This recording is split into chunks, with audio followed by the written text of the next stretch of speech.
Ok, donc là j'ai été faire une petite course à pied, je rentre à peine, et je me suis dit que j'allais faire une petite vidéo improvisée. Improvisée parce que j'en ai ras le cul, mais ras le cul, sans déconner. Qu'on puisse négliger et mépriser notre prochain à ce point-là. Dans le sens où quand on voit quelqu'un qui souffre dans la rue, que ce soit un mec qui est en train de pleurer ou une nana qui est en train de chialer, une nana qui se fait agresser, un SDF qui tend la main juste pour demander 1 euro, juste manger parce que tu le vois crever la dalle, il peut pas faire autrement, une personne qui est en train de courir parce qu'elle se fait courser par un gars, un mec dans le métro qui se fait agresser, on n'est pas capable en tant qu'être humain maintenant d'intervenir, d'avoir le courage et la générosité pour se dire putain, il faut y aller. Tu prends tes clics, tes claques, ton courage à deux mains et tu vas aider la personne qui est en face de toi, bordel. C'est pas une leçon de moralisateur à 2 balles que je fais, c'est une constatation du quotidien. Si chacun aidait son prochain juste à lui tirer la main dans une situation délicate, on pourrait faire en sorte d'extraire cette putain de pauvreté qui nous pollue l'esprit, qui nous pollue la planète et qui pollue surtout la personne qui la vit. Il faut pas l'oublier. Donc maintenant, merde, qu'est-ce qu'on fait les gars? Qu'est-ce qu'on fait? Est-ce qu'on commence à agir maintenant ou on attend patiemment que les autres le feront à notre place? Qu'est-ce qu'on fait? Est-ce que maintenant on se dit bon allez, je suis un mec, je suis une gonzesse, j'en suis une vraie, ouais, parce que j'ai des valeurs, des convictions et j'ai envie d'aider mon prochain et je vais le faire. Et non, je vais pas rentrer dans les cordes de la société qui m'impose l'individualisme, qui m'impose de réfléchir d'un point de vue complètement égocentrique. Et ça c'est la vie, ça c'est la vie, c'est pas se dire bon allez hop, moi je suis tout seul à la maison, l'autre il crève dehors, la nana elle se fait agresser, pépère, on regarde un match de foot et on snob, on s'en fout. Je préfère l'OM qu'un mec qui est en train de faire l'aumône dans la rue. Ouais, redescendons. Arrêtons de nous faire aspirer par tout ce conditionnement qui nous écarte des vraies valeurs humaines et qui nous amène vers notre pur égocentrisme extrême, on peut pas parler mieux.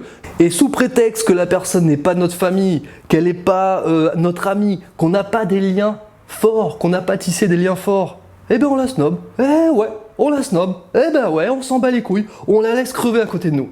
Non, on va changer les choses. Les amis, j'ai une chaîne solidaire ici qui représente, grâce à vous maintenant, les abonnés, vous êtes là, je vous en remercie, des milliers d'abonnés. On a réussi à créer un tissu et un réseau solidaire qui fait que chacun va prendre ses responsabilités. J'ai envie de savoir quel humain tu es derrière ton écran. Est-ce que tu es la personne qui va aider l'autre ou est-ce que tu es la personne qui va réfléchir toute seule, qui va se dire bon allez, c'est pas grave, il y en a qui le feront à ma place. Ouais. Et non, ça c'est simplement pour te décomplexer du fait de savoir que les autres vont pas le faire. La différence elle est là. Et quand tu prendras conscience que seul toi est le maître de ta situation, de tes réflexions et de tes principes, entre guillemets, tu pourras faire la différence. Tu vois le truc? Donc maintenant j'en ai marre. Et cette réflexion m'amène à un truc qui peut être assez judicieux et qui peut nous faire réfléchir tous ensemble. C'est que si on en arrive là, en fait, c'est pas forcément de notre faute. Et c'est ça le pire, parce que moi-même, j'ai beau faire le fanfaron dans la caméra là, mais moi-même ça m'est arrivé un jour, pendant ma période de 20-25 ans, de me dire que il fallait réussir dans cette vie, faut être performant, faut prouver qui tu es, allez tu les mets sur la table et tu bosses, tu dois être le meilleur dans cette société, sois le numéro 1, ouais, ça allait 2-3 ans, jusqu'au jour où j'ai commencé à faire un peu au premier burn-out, un deuxième, une légère dépression, et là je me suis dit merde, il y a un truc qui va pas là. C'est quoi le problème?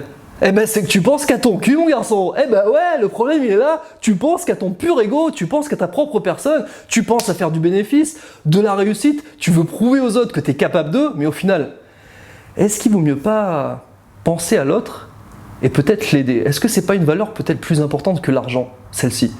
L'entraide n'est-elle pas plus importante que la valeur financière? Et puis de fil en aiguille, j'ai évolué, j'ai continué toujours dans cette direction parce qu'évidemment, j'ai pas ouvert les yeux. Jusqu'au jour où je me suis dit, Vincent, t'étais pas comme ça avant. Regarde le mec que t'es devenu et que t'as jamais voulu être.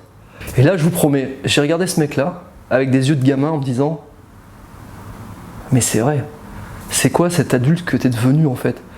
T'as plus de saveur, t'as plus d'arôme, tu profites plus des moments d'amour dans le présent, des moments de solidarité, tu profites plus juste d'un petit sourire qu'on va te donner, tu vois, le petit déclic qui va faire que waouh! Et c'est ça la différence. Donc, pour moi, la moralité elle est simple, c'est revenons aux fondamentaux, rappelons-nous des souvenirs un peu d'enfance, comme on a pu être plus jeune. Plus jeune, on avait un souci avec un pote à l'école ou même une maîtresse. Limite, on se disait que c'était notre faute, ou il fallait aider la personne. Et petit à petit, qu'est-ce qu'on a fait? Ben, on nous a endoctrinés comme il faut dans le système. Il a fallu bien travailler à l'école, montrer qu'il fallait être premier de la classe, montrer ensuite qu'il fallait avoir des diplômes, montrer ensuite qu'à l'école on devait être le meilleur aussi en classe et qu'on devait en mettre plein la vue à ses amis et surtout à ses parents. Prouver que, attention, on n'a ni observation et par contre on a des bonnes notes à l'école. Et là on est fiers de les ramener. Ça n'a pas été mon cas, je vous rassure. Mais en tout cas, une chose est sûre, c'est que quand on fonctionne comme ça, on rentre dans le système indirectement. Alors à 5 ans, ça va, on n'est pas encore pollué par le système. À 10 ans, ça commence à aller un peu moins, on se pose des questions sur qui on est, pourquoi on réagit comme ça, quel est l'intérêt de vivre dans notre système. À 14 ans, bah là on rentre dedans, la crise d'adolescence bien évidemment. Mais c'est quoi ce système qui nous emmerde, ce système de merde? Et ouais, parce qu'on se dit mais c'est quoi ce truc? Dans quelle vie je suis tombé? Attention, c'est pas la vie ça. La vie, c'est le système qui t'entoure. C'est-à-dire tout le conditionnement de l'État qui fait que tu es le citoyen que tu es maintenant. La vie, c'est quoi? La vie, autrement dit, c'est la liberté, c'est profiter du paysage, profiter de la nature, profiter des gens que t'aimes, profiter de toutes ces possibilités que l'humain et l'univers te donnent. Mais c'est pas le reste. Tout le conditionnement vers le capitalisme, vers l'égocentrisme, vers la surconsommation, c'est pas toi qui l'as inventé. On t'a poussé à le faire, mon ami. Et ça, c'est la différence. Et c'est pour ça que j'en ai ras le cul. Parce que je me dis que si on avait chacun la possibilité de réaliser qu'à 10 ans, 14 ans, 20 ans, 30 ans, alors là, 30 ans, c'est l'âge où, pouf, t'es endoctriné. Soit t'as la tête sous l'eau, soit t'en sors. Mais dans tous les cas, il n'y a pas de compromis. Et à 30 ans, c'est là où, en général, tu te dis, est-ce que je suis devenu un adulte con ou un enfant qui rêve encore? Eh ouais. Ça, c'est la question aussi. Donc, c'est sûr que cette vidéo peut faire chier les gens. Et je suis le premier à me dire que ouais, ça va emmerder pas mal de monde. Mais est-ce que la réalité n'est-elle pas la plus belle vérité qu'on puisse dire? Parce que souvent, on se conforte dans notre quotidien, dans nos petites habitudes, mais on ne voit plus la réalité comme on pourrait la voir quand on était plus jeune. Et c'est ça la différence. Et après, à 40 ans, qu'est-ce qui se passe? Paf! La crise de la quarantaine. Eh ben oui, c'est facile vers les psychologues qui nous disent mais la crise de la quarantaine, c'est normal puisque vous n'êtes pas encore très épanoui peut-être dans votre vie future, vous n'avez pas vécu énormément d'expériences, vous n'avez pas, etc. Et oui, parce que la crise de la quarantaine, c'est là où tu te dis bon, je suis de quel côté? Du côté yin ou du côté yang? Et ouais, souvent un des deux l'emporte. Et je crois qu'on a tous ce problème-là. Et c'est le moment d'ouvrir les yeux, les amis. C'est le moment de partager un maximum nos valeurs, notre solidarité, l'amour qu'on porte pour les autres. C'est pas rester sur notre cul, sur notre chaise, comme on peut le faire ici, et se dire, ouais, qu'est-ce que je fais dans ma vie en fait? Quel est le sens de ma vie? Quel est le sens de ma vie? Voilà, sur ce, n'hésitez pas à partager cette vidéo, c'était un plaisir en tout cas les amis de faire cette vidéo. Pour ceux qui veulent participer à la chaîne, on a créé un petit compte Tipeee aussi, il est dans la description, voilà, si vous voulez nous aider financièrement à faire évoluer la chaîne. On est bientôt 30 000 sur la chaîne, 24 000 à l'heure où je vous parle, c'est génial, merci à tous les partenaires aussi, vous êtes top. Quoi vous dire, vous êtes juste géniaux. Voilà, je vous aime, à très bientôt sur la prochaine vidéo, c'était Vincent Macario, portez-vous bien, bye bye.